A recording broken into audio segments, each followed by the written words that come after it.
We are back with the Fox News alert. The Taliban making significant territorial gains in the country of Afghanistan, seizing control of 3 more provincial capitals.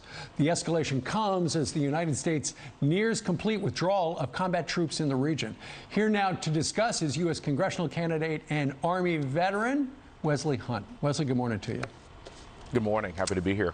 You know, as we look at what is going on with Afghanistan, it's tough to watch because so many Americans have gone over there and risked their lives to try to have a different outcome than what we're getting right now. Yeah, that's absolutely correct. And General Patton famously said, no good decision was ever made in a swivel chair. And the idea of us telegraphing to the Taliban exactly when we were going to leave and how we were going to do it was made in a chair just like that, in my opinion. The thing is not necessarily leaving. I do think that's a good idea for our brave men and women to come home and to end these decade-long wars in the Middle East. And we have to send a message to our enemies that if you don't comply with what we would like you to do in terms of how you deal with us and our friends, there's going to be a price to pay. And the message that we are sending not just to the Taliban, but to the Iranians and to the Russians and to the Chinese is that we are weak right now. And we have got to get strong in order to continue to protect not just our borders, but the borders of our friends. There's another story, Wesley, that we wanted to talk to you about since you're from down there in Texas. You know, the runaway Democrats who left Austin so they would not be pressed to vote for a bill they knew they were going to lose regarding changes to voting restrictions. And there's that famous charter flight where they're not wearing a mask and a whole bunch of them wound up with COVID.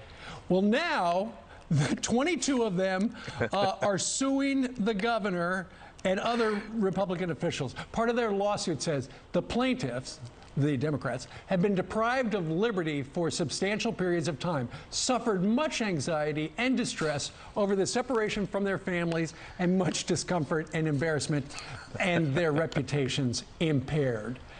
Wesley, they left. They ran away, and now they are suing the governor for saying, I'm going to arrest you when you come back, because that is what he is obligated, according to the Republicans, to do to get him back to vote.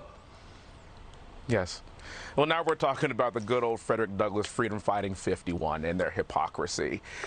Instead of suing the governor, they actually should be supporting the governor for defending our southern border. Right now, we've had over 1 million illegal crossings into our border, which is actually greater than the population of President Biden's former state, Delaware. But just when I think they can't get more hypocritical, hold my beer. Because now two of them go on vacation while their other members are doing their jobs that the Texas people voted them in office to do. That's to make laws and to enforce them. That's all Governor Abbott is trying to do, is his job. I find it to be ironic that these people have left and fled our state, not doing their job, and then they want to get mad at our governor for doing the job that we elected him to do. Fascinating to me, isn't it? Well, here's the thing, Wesley. They thought they had the upper hand, but I think politically, this whole, running away to Washington, D.C. has been a disaster. It's completely backfired on them. It has, and I tell you what, the eyes of Texas are upon them. We are watching, and every voter here in Texas knows who is currently in session doing their job and doing the biddings of the tax-paying Texan right now, and they aren't. And so we have about 1.5 years to get this right, and I can assure you down here in Texas, we will. All right. Wesley Hunt joining us today from the Houston area. Sir, thank you very much. Thank you very much. I appreciate it. God bless you. God bless you.